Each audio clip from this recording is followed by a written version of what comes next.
बहुत बड़ी गलती हो गई। इतनी छोटी सी बात को क्यों समझ नहीं पाया सूर्या?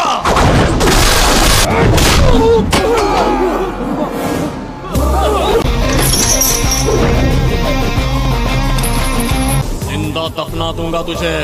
হ্যালো বন্ধুরা, স্বাগতম আমার চ্যানেলে।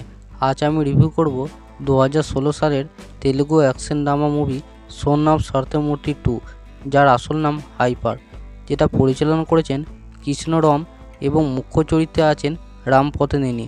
চলুন দেখি কেন এই সিনেমাটি তোমার জন্য দেখার মতো। হাইপারের গল্পটা যদি ছোটো করে বলি, হাইপারের গল্প সূর্যমূর্তি নামের এক যুবককে কেন্দ্র করে, যিনি তার বাবার জন্য সব কিছু করতে প্রস্তুত। সিনেমায় দেখানো হয়েছে কীভাবে সূর্য নানা রকম চ্যালেঞ্জের মুখোমুখি হয় এবং তার পরিবারকে রক্ষা করতে লড়াই করে। এতে আছে এক্সাইটিং অ্যাকশন সিন, প্রেম এবং শক্তিশালী পরিবারের বন্ধনের গল্প। পারফরমেন্স এবং যদি ক্যারেক্টারের কথা বলি, রাম পথনের অভিনয় খুবই প্রাণবন্ত এবং বিশ্বাসযোগ্য।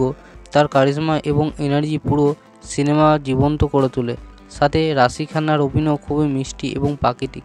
দুজনের মধ্যে কেমিস্ট্রি সিনেমার একটা বড় প্লাস পয়েন্ট। এছাড়া সত্যরাজের পারফরমেন্স সিনেমায় আবেগ বাড়িয়ে দেয়। গান এবং টেকনিক্যালের দিকে যদি কথা বলি, সিনেমার মিউজিক দারুণ।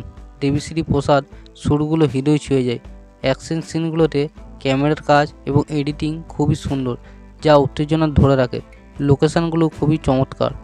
মুভির যদি পজিটিভ দিকের কথা বলি, হাইপারের সবচেয়ে ভালো দিক হলো এর পারিবারিক আবেগ এবং তরুণদের জন্য প্রেরণা। অ্যাকশন আর ড্রামার ভালো সমন্বয় দর্শকের মন জয় করে। পুরো সিনেমাটা মজাদার এবং একবার বসে দেখলেই সময় কেটে যাবে। সার্বিকভাবে হাইপার হলো একটি এনার্জেটিক ও হৃদয়গ্রাহী মুভি, যা তোমার ভালো লাগবে। আমার রেটিং 5-এর মধ্যে 4। তুমি যদি ভালো গল্প আর অ্যাকশন পছন্দ করো, এই সিনেমা মিস করো না। ভিডিও ভালো লাগলে লাইক দিতে ভুলো না। চ্যানেলটি সাবস্ক্রাইব করো আর কমেন্টে জানাও তোমার মতামত। দেখা হবে পরের রিভিউতে। ধন্যবাদ।